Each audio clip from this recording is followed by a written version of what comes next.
promise. Okay. Stop pushing me. I'm gonna. Okay. Yeah.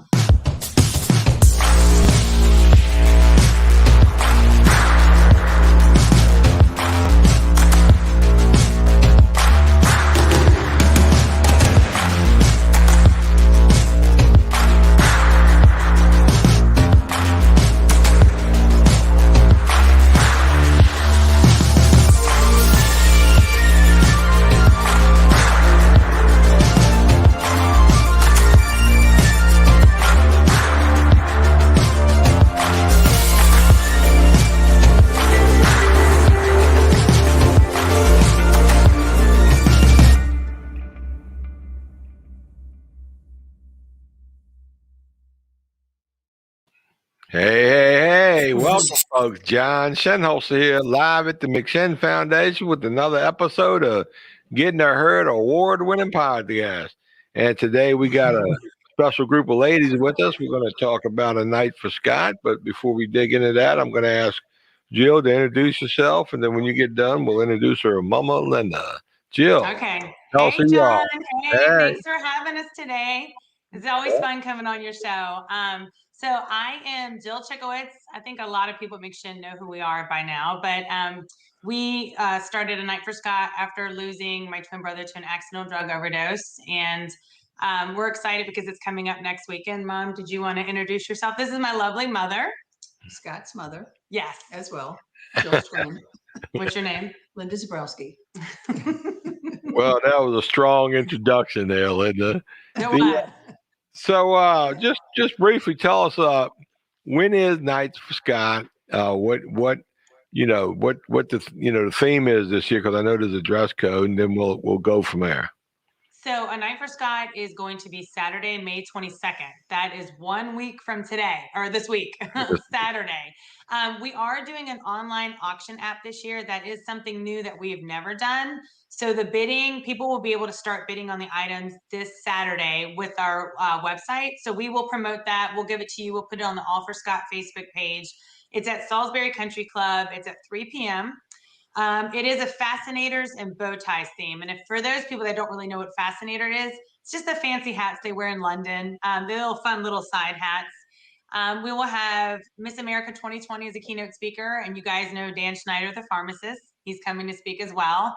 We have music by Thai 97 and Weekend Plans, live and silent auction, a great dessert bar, and it's going to be a really good time. Well, that sounds exciting. Jill, you all excited for it? I'm jazzed about it. Excuse me. I mean, Linda, you don't look so excited. You excited? I am excited. It's a different time for us. Usually it's an evening event. So this is the first time it'll start in the afternoon and run, to early evening, inside and out. So I think that'll be a lot of fun too. Yeah. It's a beautiful venue. Good. So now a lot of folks may not really know who Scott was, or what he was about or whatnot. Jill, can you talk a little bit about Scott and your relationship? Yes. So Scott is my twin brother. And I always tell everybody, I say he is my twin brother because we didn't stop being twins. He's no longer here. But so what happened is, he was in California and ran a gym and did very well for himself. He had a back injury that workers' compensation put him on Oxycontin. And after he got on Oxycontin, he was unable to get off of the opioid. After he was not able to get the pill anymore, he got one from a friend. And I say it's a friend. I don't know if we would call him a friend, but he got one from a person. And he ended up taking it and going into Starbucks and coming out, and he passed away in the Starbucks parking lot from fentanyl toxicity. So once he died, our family decided, it took us a few months to figure out what we wanted to do, but we decided we didn't want another family to go through what we went through. We were all a little bit, I think, naive in what really was going on and what happened to Scott. And we thought if we brought his story forward and educated the public and talked about what happened to us personally, it would spare another family the same pain that we feel, every day. So we would know Scott would want us to do this. And so that's why we do it. It's not always easy. It's not always comfortable. My mom's not always in front of a camera. She's not a fan of doing it. But we also know it's critical that we're doing it. Right. Well, we appreciate y'all talking about this and bringing awareness to not only the illness but the epidemic we have going on. And you're big on reducing stigma, and we certainly appreciate that here. Linda, what Yes. kind of child was Scott growing up? He was very young. He was kind of nerdy. Mm. Always wore sweatsuit, glasses. Yeah. He was good at sports, but he was just kind of nerdy. And then when he got to be 15 or 16, he put on the contacts, kind of beefed up, got taller than Jill, and became quite popular in the girls' world and the boys' world, and also sports. So, I mean, he loves sports. He went to college. He was not. He liked to have a good time. He had a significant, important girlfriend when he was 16 or 17 that she got killed in a terrible car accident. And I think that had some impact on Scott as well. But no, he was quite the teenager and young man going into college. Well, so was he a good kid? Wasn't a troublemaker or anything? He was full of himself. He was not, Yeah. when he got to be 16, you knew when he walked in a room. He was vocal, he was handsome, and He was like mischievous a little bit. mischievous, As a kid. and he was good at sports. And like I said, he became, quite popular with, the girls when he was like 16, 17 too, because he was, Yeah, he very figured it out. handsome. He learned how to crack the code with the He girl. did. He did. From that little boy with those thick glasses and Never sweatpants. brushed his hair. Yeah. I was so embarrassed of him as a child because he was such a nerd. And they would say, "Oh," and he'd always tell everyone, "I'm Jill's twin." He'd go around bragging to everyone. And I'm like, keep that information to yourself, buddy. But yeah, One summer he blossomed. yeah, he really did. And everybody said they thought he was a new kid in school. They didn't know who he was. Yeah, when I went from 10th to 11th grade, I think I grew a foot and really Yeah. beefed up and looked better Yeah. and whatnot. So Yeah. I know that process. So raising twins, Linda, how was that? It was like matching outfits and everything. And Not so much because they were, boy and girl. It's not like the same sex. We did a little in the beginning, but Scott always, well, he was very close with Jill, but he was, very, athletic in sports too. So he kind of, they have a sister that's a little bit older. They kind of went that sports route. Well, Jill did too, but she was more in cheering and track and, where Scott was, he was in football, he Yeah. was in tennis. now, did they think alike? Were they acting alike? Could you tell they were twins or? They both were very sensitive. Both of them were very sensitive. I They would looked out. never noticed that by knowing Jill. I was, it's unbelievable. I was very sensitive and I was really quiet as a child. Unbelievable. Scott would come over and take her bottle, and he would gently push her down and take the bottle so she wouldn't fall hard. So Yeah. no, he was always he was born 5 minutes before Jill, and he was always a little bit more of the leader. And then Jill kind of, they did at different intervals. One would kind of be more dominant than the other. I'll be daggone. So Yeah. anyway, so moving forward, I want to just touch on when I first met Jill. When you first come over here to the office and you explain the situation and what you want to do. And I thought that was a great way to, provide not only a tribute to Scott, but, I know it always helps people when they want to do things. But then when I met Linda and the rest of your family, I felt like, they were following your lead, trusting the process, but they didn't really know what the outcome might be. But along the way, I noticed this incredible healing component to your family. And that's the part that really sticks out in my mind, because when I first met the family, you were still in shock. It was still, Scott's death wasn't that far removed from, you wanting to do something to honor him. So standing back a little bit, watching this happen, I got to witness a family healing through doing this type of stuff. I mean, and I know, Jill, you probably know that and recognize it. But I was wondering, Linda, does that make sense what I'm saying? Do you feel like this type of activity has helped your family heal a little bit? Well, it does. It's an outlet. It's a way to put your frustration, your sadness. You feel like something's good coming out of something horrible that happened. Something, if you can better it at all, this is one way to do it. Jill, your thoughts on that? I totally agree. I think so. We came to you like 6 months after he passed, right after his funeral in August. And I think after Scott passed, we got into this dark place. I know I personally went into this very dark hole that I had never felt before. And I was really scared about what I was feeling. And I thought it's either sink or swim. And I decided to pull out. And I just said, we got to do something. We got to help him. This could not be Scott's legacy. Scott was just not a druggie. Like the things he would do, I mean, the heart he had and the stuff he would do behind closed doors that people just don't know about him. I didn't want anyone to forget that. And I had a nephew born about 2.5 weeks before Scott passed. And Luca will never know his uncle. And I just couldn't bear the thought of him thinking that this is what his uncle was when his uncle was so much more. So doing stuff. And also I like to talk about Scott. That's the way I handle my grief, is telling people his story, talking about, they say a man's never truly dead if you keep saying his name. And so that's what I like to do. I handle my grief through work in Scott's honor, and it has helped me tremendously. So now, Linda, back to you. Did you notice like a newfound energy in Jill when she took on this project? Was it cool to watch and witness? Well, I like to call Jill first thing in the morning. Jill, what's going on? And she always has like an information chat, with what's going on, and I look forward to that. Because I mean, Scott's like the first thing, you think about, when you get up. So, and the last thing before you go to bed.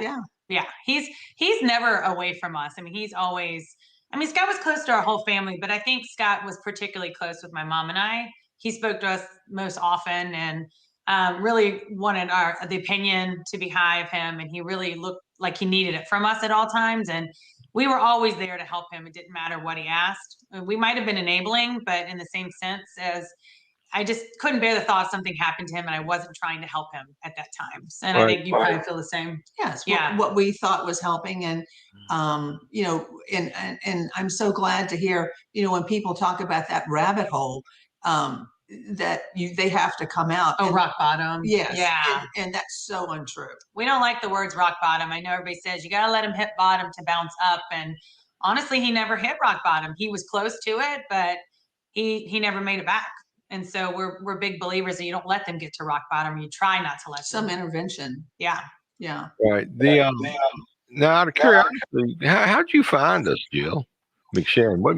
How'd you know to come over here and talk to us? Well, it was really my mom, because my husband, was in the military. We were living all over the country, and I think my mom had talked to Paxton about Scott coming there. Yeah, I did. Well, actually, my husband told me about it. Yeah. And so then I checked it out, and I spoke with the intake, I think Paxton there, and told him a little bit, and he kind of painted, what possibly could happen as a very bad picture.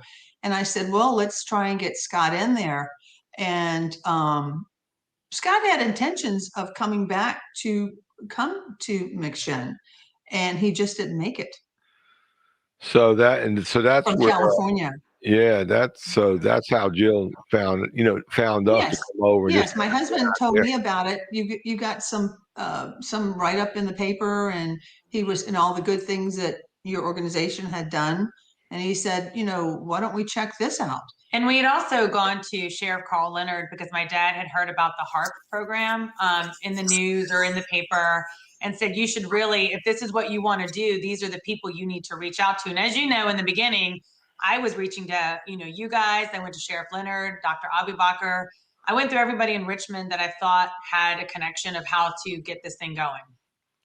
Well, good. Well, I'm really glad you did. I'm glad it's working out the way it's working out. But I got to say, after meeting your family, man, you got a cool family. I've loved everybody I've met in your family on both sides, and you got a wonderful array of friends. And seems like everybody's been awful supportive of this event you do, Night for Scott. Oh my gosh. I think every year I get a little more overwhelmed and humbled by the amount of support. And we've grown, as you know, where more people are getting on board. More people are, my older brother's, he's joined it, and a lot of our close friends. And I think it's almost like a movement, which is a good thing. I mean, we're trying to change. I don't think we can change the country, but like our community and where we live and our kids go to school and try to make a difference. I think it's very possible and it's happening. And so that makes my heart very full.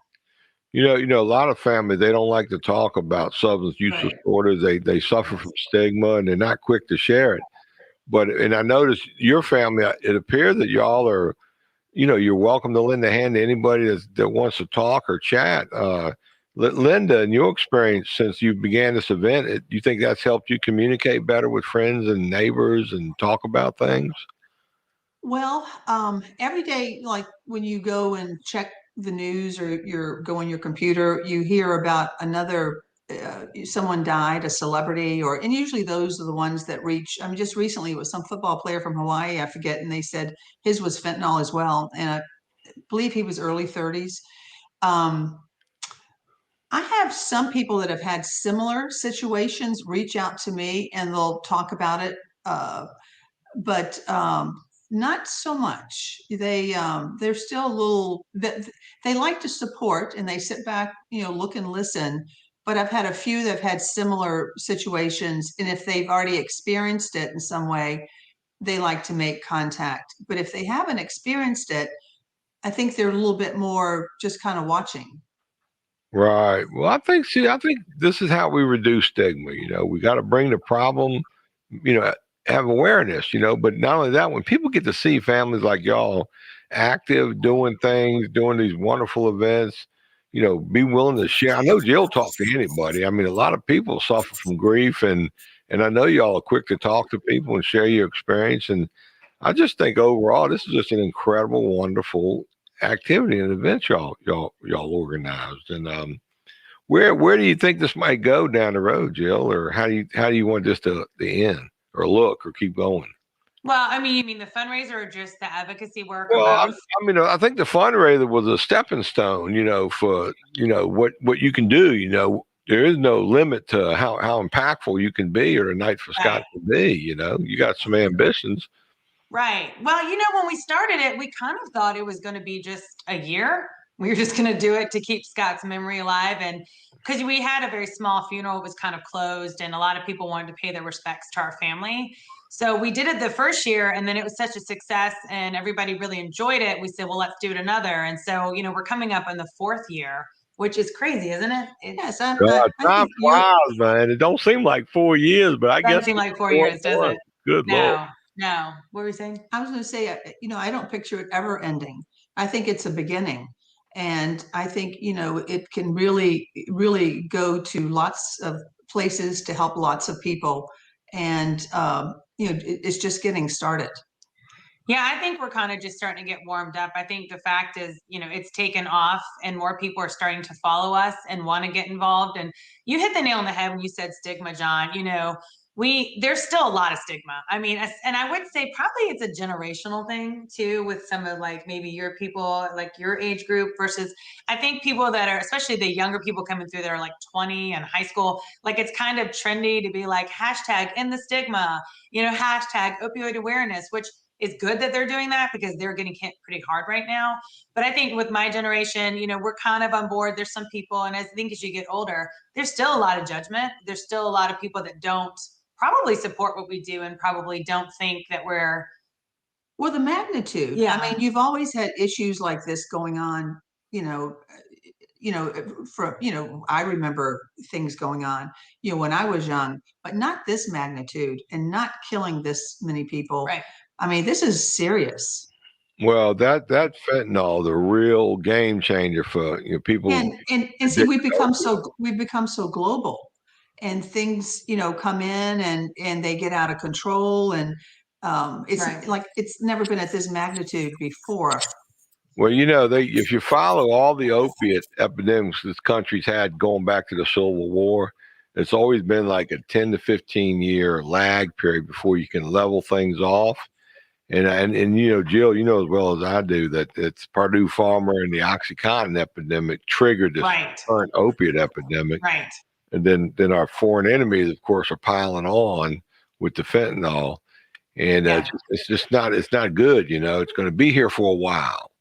So it is. It's not going anywhere. And I'm glad you brought that up. I was going to mention that too, with the opioid and the Purdue Pharma, and, Scott being with that involved in that opened a lot of doors that I didn't know was going to open. I went up to Manhattan in front of the Department of Justice and told a story. And now I've been doing some keynote speakers like at like Duquesne University. Some of the high schools around here have asked me to come on and teach the Zoom to the kids about Scott's story, because sometimes it's more like a personal connection they have when I go on there. I'm not really a doctor or someone who has a degree in this, but I think when you've lived it, that's probably a lot more, I don't know, comes across a little bit easier for people. The OxyContin was really a game changer. It was. I mean, you get on that, it's very few that come back. Well, it's legal heroin is what it is. Yeah, I mean, it is. And I think it's even stronger.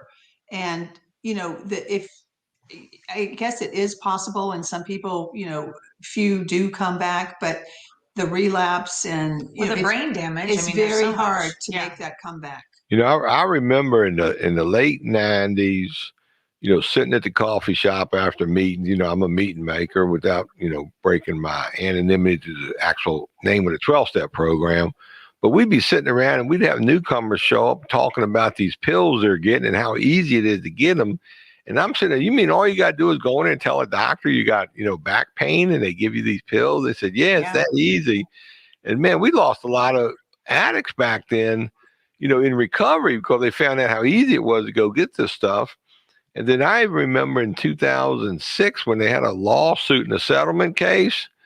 And I couldn't believe that just opened the door for Purdue Pharma to triple down on their money and their pill mills. And, watching this whole thing unfold, it's like insanity, and Dan, the pharmacist, and what he went through in the early 2000s. And then to watch that HBO series, I don't know if you saw that HBO series the other night on TV. The HBO one. Yeah, actually, a lot of people reached out to me asking. I saw bits and pieces, but we do need to sit down and watch it. And Dan Schneider, what you said with the pharmacist on Netflix, his series was an eye opener. Like, it was a game changer when we watched those 4 parts. And and the bad thing about it, like in Scott's case, sometimes I would talk to him and I said, Scott, what's wrong with you? You have slurred speech, or are you taking something? And he said, I'm only taking my medication. What the doctors gave me. It's perfectly. And I said, well, Scott, why are you acting like that? And he goes, it's only my pills, Mom. They help my back. I'm supposed to take them. Yeah. So, here you think you're taking something legal that's going to help you, and it's all to your demise. And you're trusting your doctor that they're looking out for you. Yeah. Well, that series, the one thing I took away from that, and I knew this because I watched a 60-minute segment on it, but sometime around 2010 or 11, Congress actually changed the law so these pharmaceutical companies could continue to get away with poisoning our nation, and they couldn't be prosecuted.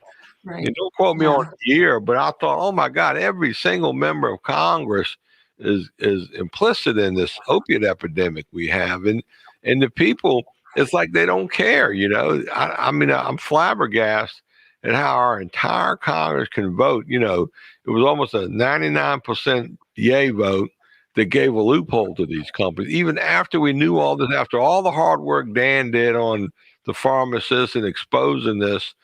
Our own Congress let this stuff happen, and it's almost like they're getting ready to let the Sacklers walk. I mean, your brother, your son died from somebody, and it's like, okay, these guys, if they get caught selling these drugs or whatever, some of them get a lot of trouble, some of them get a little bit of trouble.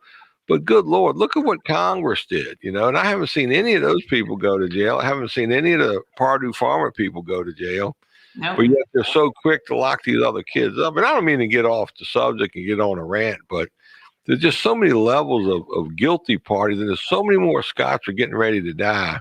And a lot of it because of these policies. So even though you are reducing stigma, helping other families, you're remembering Scott, there's a big picture out there, and It is. I think you're Yeah. becoming aware of it.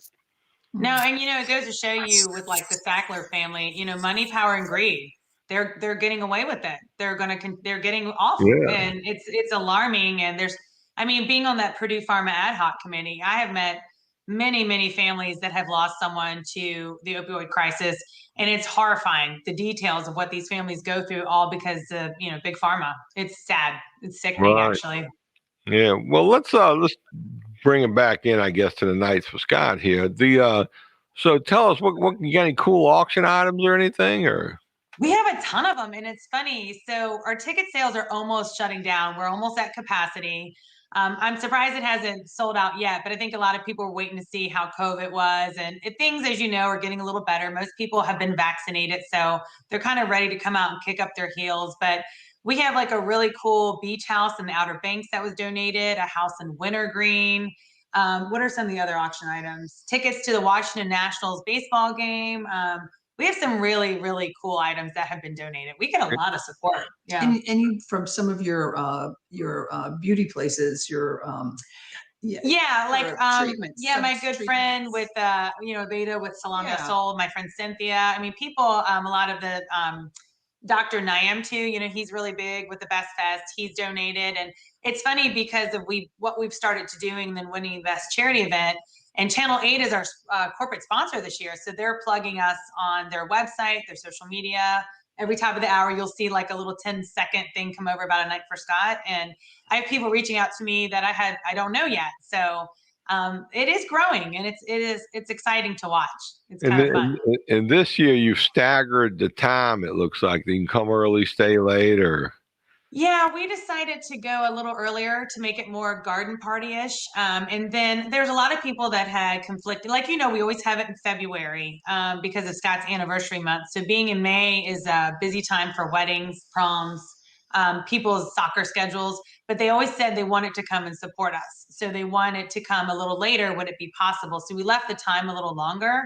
And we call it a pop-in. So if you wanted to come after a speaker, but you could still pop in. But again, having that online auction app, we are allowing people all over the country to bid on items against the people that are in the venue, which is the first time we've been able to do this. So this is really exciting this year. Yeah. So all the auction can go online and in person right up till it closes?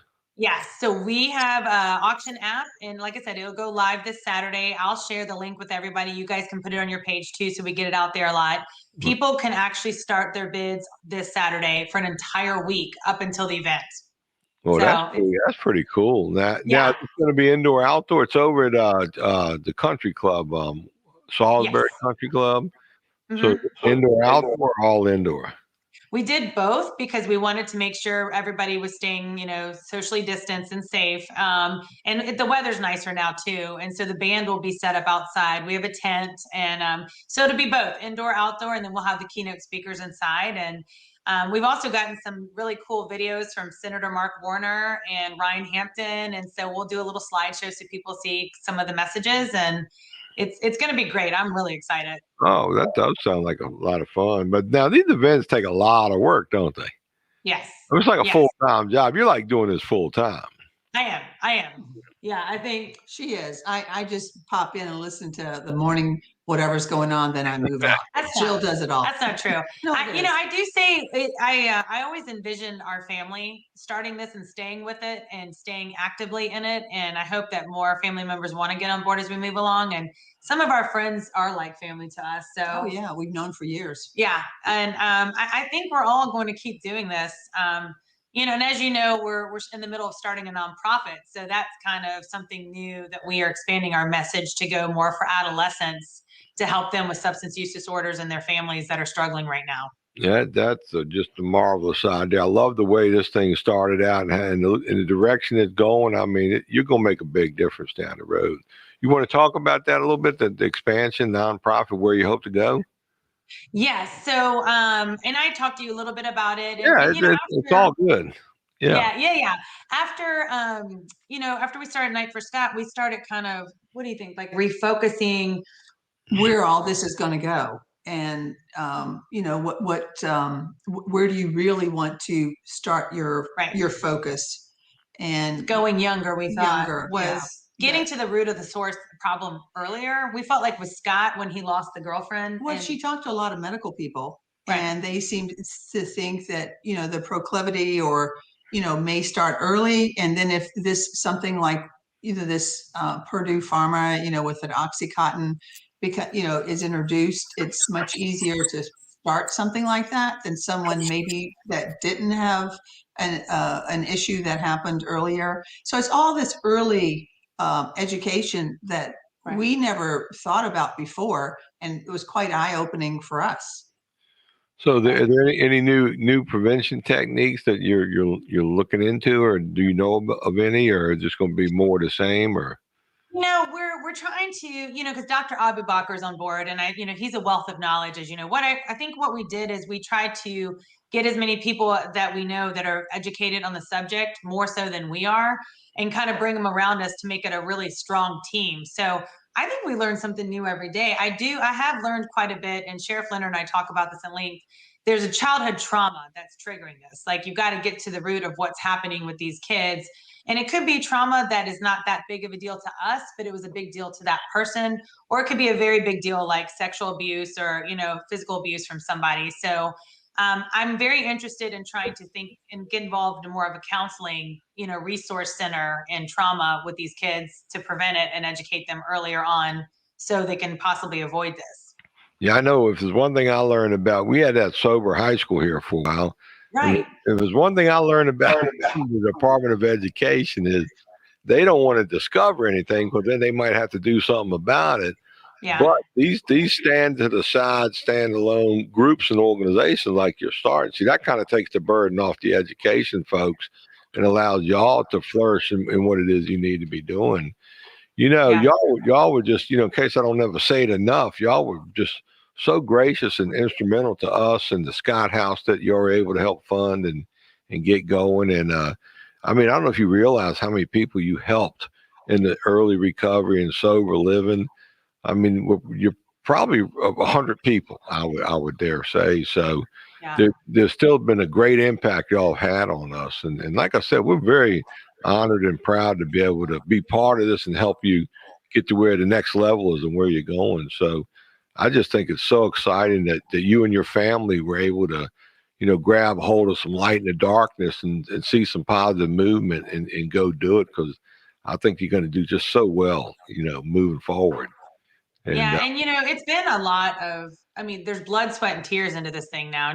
It's just, how much, and it's emotional. It's taxing on you when you're going through it. Like, you try to tell yourself, let your head and your heart be separate, but you can't separate those two. They constantly are, doing that. But what are your thoughts on that? No, exactly what you said. I think you hit it on the nail head. It is hard to separate your head and your heart. The heart, I think, takes you a lot further. But if you had to, but I don't want to lose the heart of this. I tell a lot of people that this is becoming more of a nonprofit, more of a business like, but I don't want us to lose that grassroots family feel. I think it's critical that we keep grounded in that sense, and that we keep Scott as our main focus and our main drive and passion. Well, I'm sure you will. So I got no doubt that won't always be front and center. So he was a real person. It happened to him. It can happen to a lot of people. I think some people kind of forget that we lost someone that we were very close to. We always say a night for Scott, brunch for Scott, this for Scott, but it comes from loving someone so much that you miss them all the time. You need to keep something going, or else I think grief could take over. I think depression and grief could hit hard if we weren't doing something like this. So, or they think, like it's a sign of weakness that, they need to turn it around themselves, or they're just being greedy or selfish. They need to want it. They're indulging and but what they don't understand is that it's a sickness that's brought on by whatever medication or whatever, and you can't get out of it. Your brain chemistry is completely different. And Scott tried really hard. He's gone to detox. He would try to detox himself and lock himself in his apartment and dangerous. Say, I could outsmart this. He thought he was a very strong guy, but I think he thought he could beat it. And he fought like hell. He did. If anyone wanted to get well, it was him. Well, it sounds like he was still in the chasing recovery side of things when he got hit with that bad fentanyl pill. If it won't probably for fentanyl, who knows how this might have ended, So, Yeah. Well, he never really had to go to recovery until he took the fentanyl.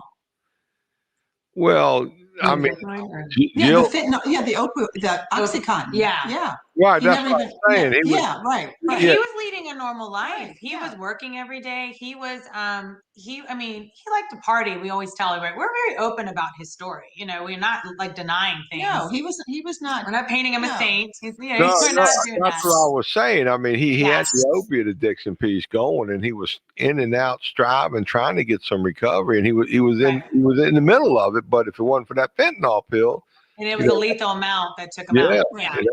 that's But what what I it was saying, the OxyContin, he didn't have that. He had a personality change. He had a brain change once he started. Yeah. That it was a significant change.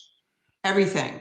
And then he would just say, Jill, no matter what I do, I can't get happy. I never forget him saying that to me. And I'd always say, you need more sleep. This is ignorance on our part, but we also didn't understand the disease. And I'm telling him to buy apples and carrots. Oh my God, drink more water, eat a salad. I mean, because that's definitely a mom move. We both did it to him because that's how we do it. Oh, we're tired, get some rest. We weren't understanding the actual hell that he was in. And we found journals that he had written and they were so depressing. I didn't believe he wrote them.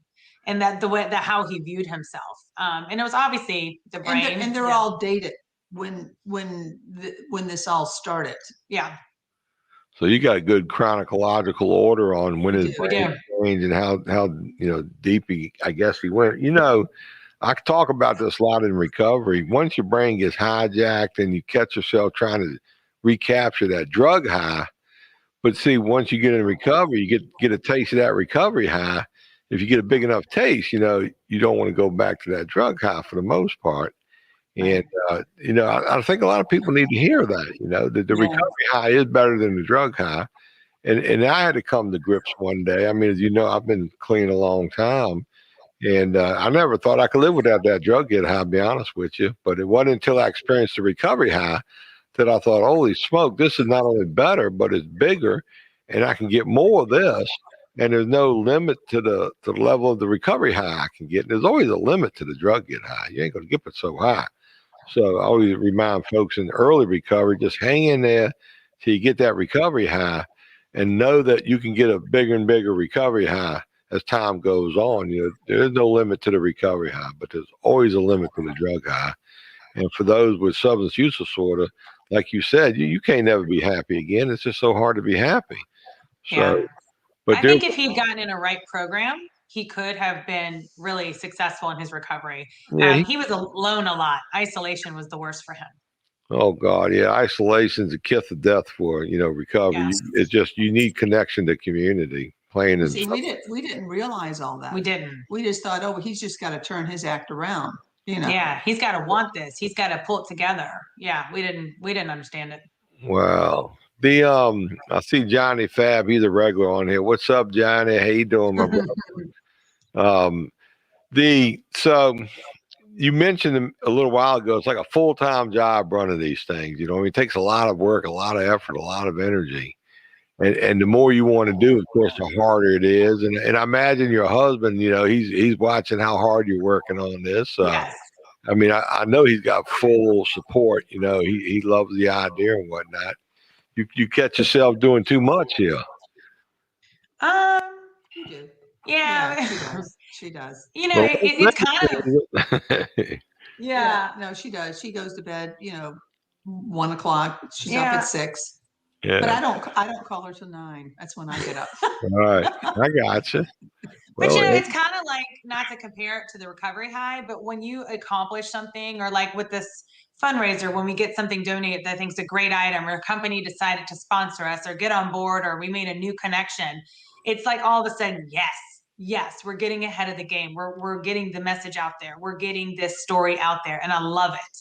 And that kind of releases the endorphins in my head, and I love it. But yeah, it is hard because I don't sleep a lot and I do run all day long, but right. That natural high that you talk about, John, being sober, she gets a high of fixing things. I do. I'm a Or doer trying to and fix fixer. things. Yeah. Yeah, I believe it because I know I love doing events. I love doing things and being successful. I feel so good about it and whatnot. So you mentioned, sponsors. Is it too late for somebody to be a sponsor or contribute or donate? Well, I was going to bring that up. So, the auction items are going live Saturday, but we're not going to say no to any items. If people donate, we'll add it to the auction, because a lot of people are going to come to the event and just start bidding that day. They're not going to be in advance. Right. We would love more corporate sponsors. We're always trying to get to a company that finds our story, maybe it's touching or impressive to them and they want to sponsor us and continue that relationship. So, we have all of the information on anightforscott.com. And so of how to get tickets and sponsor. And then you guys have the information too. Yeah, I remember last year, I think it was a year before, when like Paul brought that case of apple cider at the last minute, but we did a live auction. That brought some good money. But my idea is you ought to encourage people to bring stuff and maybe do bundle live auctions or something at the night of. Yeah, we're always trying to reinvent the wheel, change it up a little bit. Well, you don't want to turn nothing down either, Nope. So. Everything will sell. I say that to everybody. Everything will sell. I got you. So your kids are getting older now, right? Right. Are they engaged? They like this? They think it's cool? They coming this year? Or? Well, Carter's almost 13 actually next week, and then Christian's almost 10. So we've always said we thought 18 was around, maybe 16 to 18, Yeah, no, I was just thinking when you said that, John, how one of her children, well, the older one was telling the younger one, Mom's got a full-time job. Did you know that? Mom works now? Is she going to go to an office and leave us? Wow, that's pretty cool. She was listening to their conversation. I thought that was funny. Yeah, right. But I think it's going to be critical that they, actually my older son has told me when I get a little older and I step down that he'd like to start stepping in more. And I thought, A, I'm never getting old, but B, I love that he sees that involvement. And we openly talk about drugs and addiction in our house now. And if Scott hadn't died from this, I would never, ever be having the conversation with my children. And, adolescents, teenagers, they're getting hit very hard with these fentanyl pills. And I'm glad the conversation is being had with my children. And perhaps their uncle's story is going to save their life. I don't know.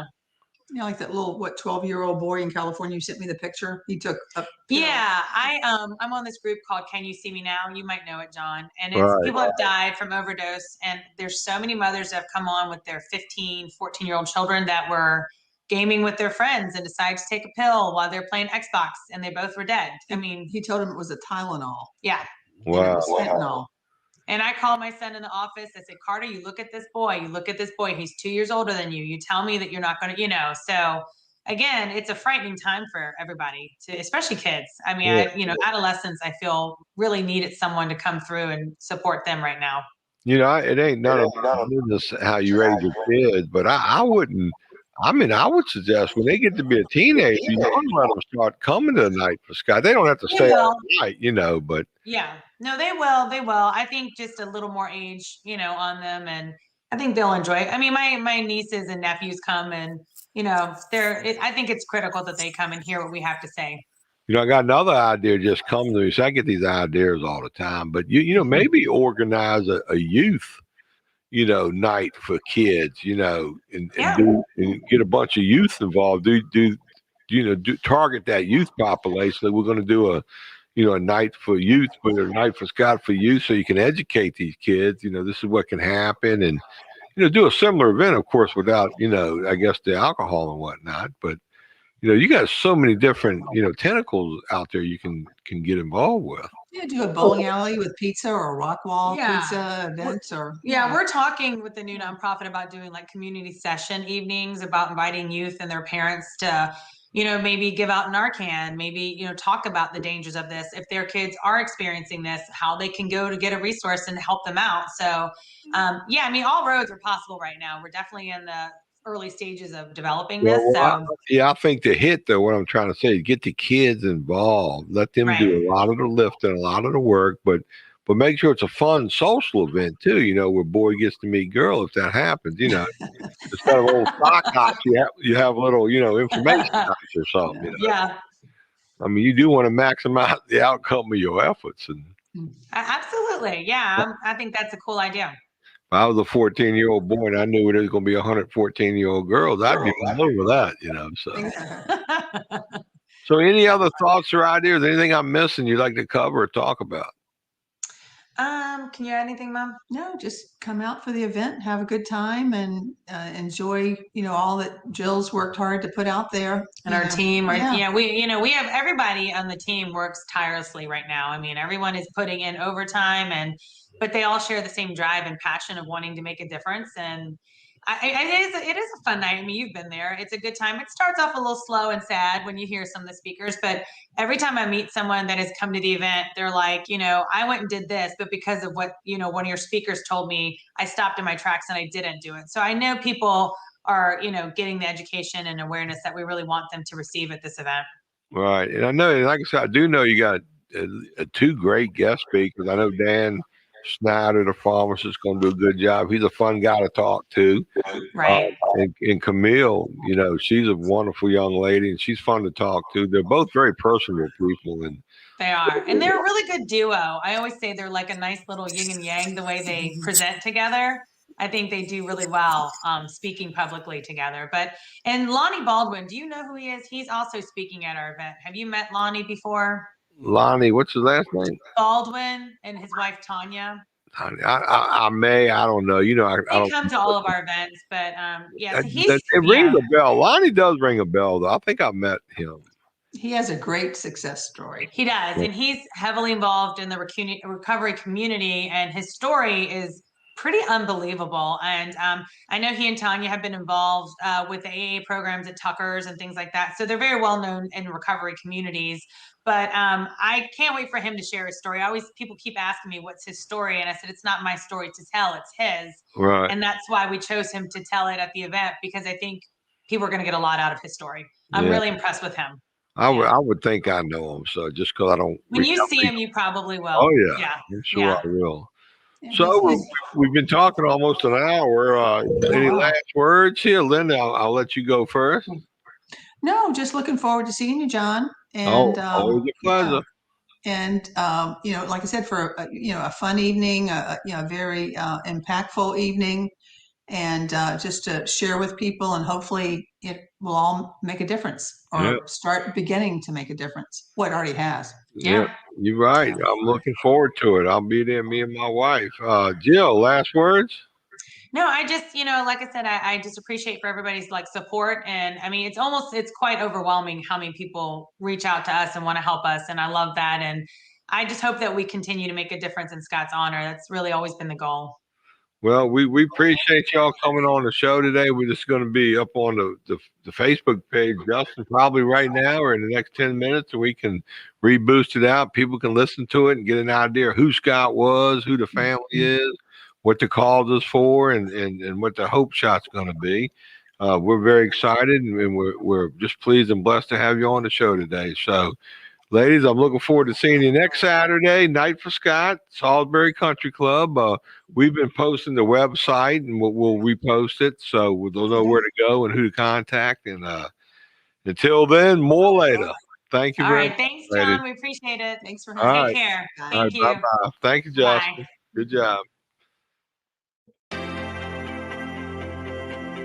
Here at McShin, we believe in the McShin way, which is authentic recovery support service providers, people with lived experience, bringing that experience to those who need that lived experience in recovery. Here at McShin, we believe in many things to support our mission. We believe in women empowerment. What I love most about what we believe here at McShin is we believe in the authenticity of the peer-to-peer approach. Here at the McShin Foundation, we believe in giving people opportunity. Here at McShin, we believe in the inherent worth and dignity of every person. At the McShin Foundation, we believe in helping people reach their full potential. Here at the McShin Foundation, we believe in multiple pathways to recovery. Here at McShin, we believe in placing principles before personalities to help spread hope.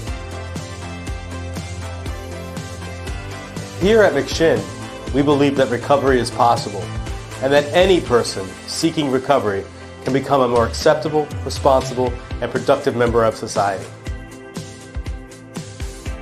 Here at the McShin Foundation, we believe in self-discovery.